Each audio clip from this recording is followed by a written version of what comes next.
Hola. Si en algún momento frente a una persona sientes calor, te empiezan a temblar las rodillas, empiezas a sudar, se te hace un nudo en el estómago, te sientes nervioso, también te sientes como perdido, te puedo decir que esa persona ha impresionado a tu amígdala.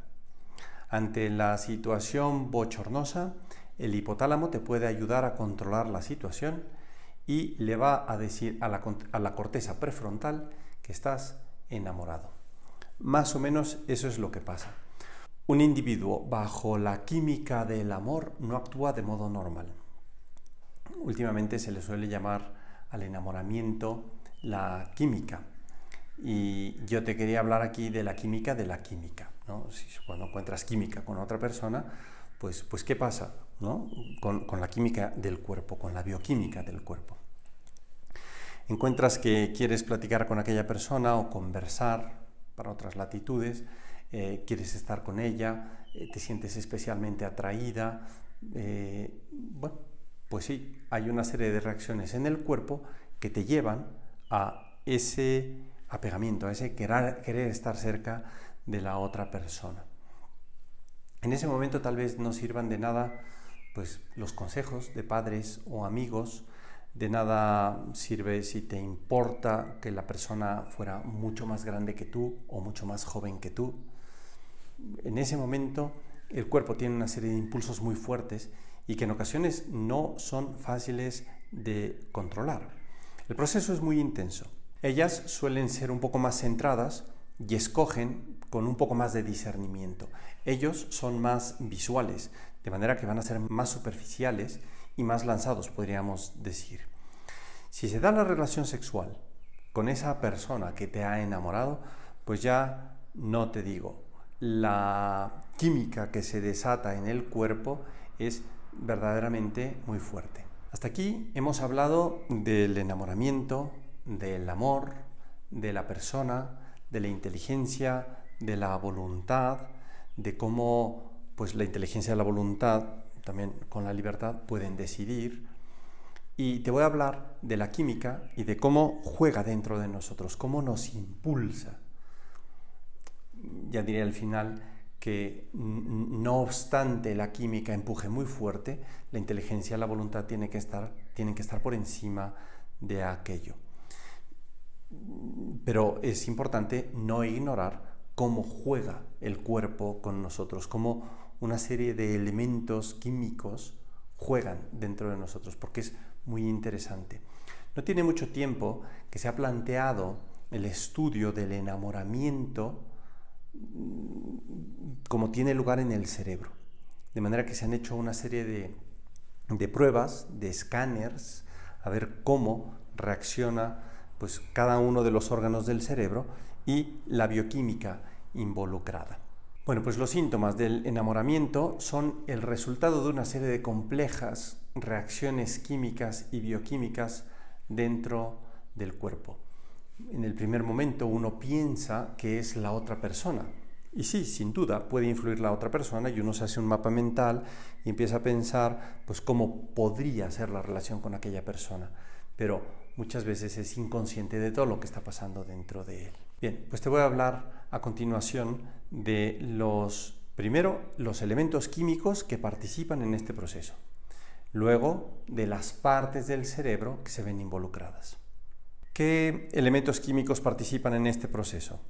Bueno, pues cuando la persona se enamora está virtualmente loca porque, en primer lugar, se bajan los niveles de serotonina.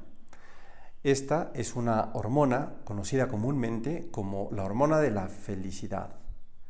Tiene que ver con las emociones, con el estado de ánimo. Es un neurotransmisor como la dopamina y la adrenalina que regulan, te decía, nuestro estado de ánimo. Se ha visto implicado en el control del apetito, precursor de la melatonina, contribuye a regular el ciclo del sueño, la vigilia, interviene en la libido, en el deseo sexual, entre otras funciones. De manera que la serotonina tiene una gran implicación en el deseo sexual.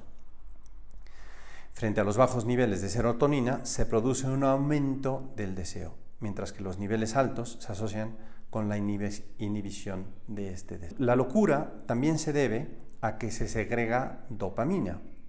La dopamina es otro neurotransmisor. Tiene la función de conectar las neuronas entre sí para que puedan transmitirse señales eléctricas. Aunque es conocida generalmente como el neurotransmisor vinculado a las sensaciones de placer y como activadora de los sistemas de recompensa, se ha visto también implicada en gran medida en el funcionamiento global del cerebro y tiene una implicación en los procesos emocionales, cognitivos y afectivos. Es decir, además de estar vinculada a la sensación del placer, entre sus funciones, también encontramos implicación en la motivación, en la coordinación de movimientos, en la toma de decisiones, de manera que participa en la emotividad y por lo tanto en la afectividad. Bien, cuando uno se enamora, también la feniletilamina y la norepinefrina son segregadas. Estos químicos son responsables, por ejemplo, también del anhelo, de la euforia, de la pérdida del apetito.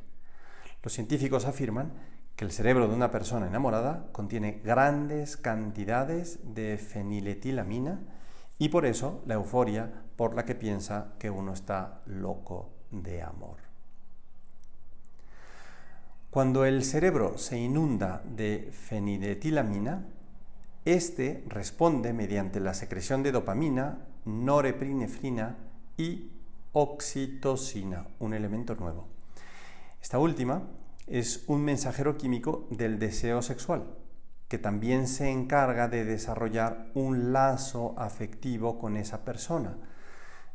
No pierdas de vista la oxitocina porque saldrá en distintos momentos, también hacia el final de este capítulo. Bueno, también participan las endorfinas, que son sustancias producidas por nuestro cerebro con una estructura muy similar a los opiáceos, es decir, a la morfina, al opio, que en definitiva nos drogan. Son drogas naturales, no tienen efectos adversos. Bueno, pues estos químicos naturales actúan como potentes analgésicos y estimulan los centros de placer, creando situaciones satisfactorias que contribuyen a eliminar el malestar. También se les conoce como hormonas de la felicidad. Bueno, pues el cuerpo produce endorfinas como respuesta a múltiples sensaciones, entre las que se encuentra, por ejemplo, el dolor o el estrés. Y también modulan el apetito o la liberación de hormonas sexuales. Bueno, pues eso podríamos decir a nivel de neurotransmisores. Al final de esto te hablé de las hormonas. Las hormonas son otro gran capítulo, como probablemente te sonará, porque muchas veces la gente, pues cuando es adolescente, dicen pues que se le soltó la hormona, ¿no? Bueno, pues la hormona efectivamente también participa de un modo muy especial. Como te decía, un gran capítulo corresponde a las hormonas, que también regulan los deseos sexuales. En la mujer se dan variaciones muy fuertes de hormonas, estrógenos, progesterona, testosterona, en ciclos de 4 semanas, de 28 días, de modo que pasan días de gran atracción hacia la relación sexual y días de nula o casi nula atracción. En el hombre predomina la testosterona, que tiene mucho que ver con la libido y para ambos, tanto para el hombre como para la mujer, en el apetito sexual. Como ya hemos dicho en otras ocasiones, el placer sexual es algo bueno y no por nada hay toda esa, reacción corporal. Pero no se nos puede olvidar que eso hay que saber controlarlo. Ya para el control podemos hablar de cómo intervienen las distintas partes del cerebro. ¿Qué partes del cerebro participan? Bueno, en primer lugar vamos a decir que interviene el tálamo, que es quien integra la información de los sentidos. Todo aquello que nos viene de fuera pasa al tálamo y lo envía a la corteza cerebral y facilita que se inhiban algunas reacciones.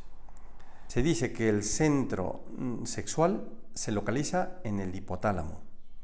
Es la parte del cerebro que se encarga del control de las emociones, de las sensaciones, de la velocidad del corazón, de la presión sanguínea, que también tiene que ver con la disposición de los órganos sexuales. Si consideramos, por ejemplo, que los hombres presentan una cantidad de testosterona entre 10 y 20 veces mayor que las mujeres y que su hipotálamo es de un tamaño superior, entendemos por qué el sexo o el deseo sexual en el hombre es tan poderoso. Otro órgano, la amígdala. La bibliografía nos dice que es clave para la supervivencia, debido a que su principal función es integrar las emociones, provocando una respuesta a nivel fisiológico o la preparación de una respuesta conductual. Bueno, pues la amígdala se encarga de coordinar las áreas de la emoción, con lo que posee un papel de gran relevancia en la valoración del significado emocional de las experiencias. Junta las experiencias y las valora. Ante la experiencia de la relación sexual, también interviene el cerebelo. Es una región del cerebro implicada en el análisis más complejo de la realidad. Procesa emociones y se encarga de ir acumulando experiencias. Otra región del cerebro es el hipocampo, que se ve involucrado porque se encarga de archivar en la memoria las experiencias y pues las puede tanto mejorar o empeorar con el tiempo. Una parte muy importante es la corteza prefrontal, que es la región del cerebro encargada de tomar decisiones. Al final, ahí se toma la decisión. Ahora, es muy interesante porque pues ahí distinguimos el bien del mal. Es la zona del cerebro que más tarda en madurar. Se dice que madura hacia los 20 o 25 años. Ahí es cuando alcanza su pleno desarrollo. Es muy importante porque el cuerpo puede estar dispuesto para el sexo, creo que ya lo dije en otra ocasión, desde la adolescencia. Sin embargo, para poder valorar a fondo se necesita la madurez de la corteza prefrontal, no la madurez de la que hablábamos en otro capítulo, sino la de la corteza prefrontal, para tomar una decisión lo más correcta posible, o lo más madurada, podríamos decir, posible. El problema es que la corteza prefrontal, inundada de hormonas y de neurotransmisores, de los que hablamos hace unos minutos, se va a ver nublada para tomar la mejor de las decisiones. Y el problema es que, estando atontada, pues uno no piensa bien lo que está haciendo. Se explica que si todo se regula ahí y en algún momento se encuentra nublada, las decisiones que se pueden tomar pueden acabar con los más grandes ideales de la vida. Si uno, por ejemplo, se proponía llegar virgen al matrimonio, que es un ideal muy grande para mucha gente, pues en ese momento no hay manera de negociar. El impulso es tan fuerte que no se contiene. Ese deseo hondo, ese ideal grande, se esfuma en un instante. Y esto, decíamos, pues se ve más afectado si la persona tiene menos de 20 años, porque la corteza prefrontal no está lo suficientemente formado. Bueno, pues no es esto una clase de medicina, tampoco soy yo un experto en el tema, pero sí me interesaba hablar de los distintos elementos que participan, porque, como decía en otro momento, la inteligencia y la voluntad van a tener que actuar. Me parece que vale la pena tenerlo en cuenta. Aquí lo dejo de momento para no alargar esta clase. En la siguiente abundaré un poco más. Muchas gracias.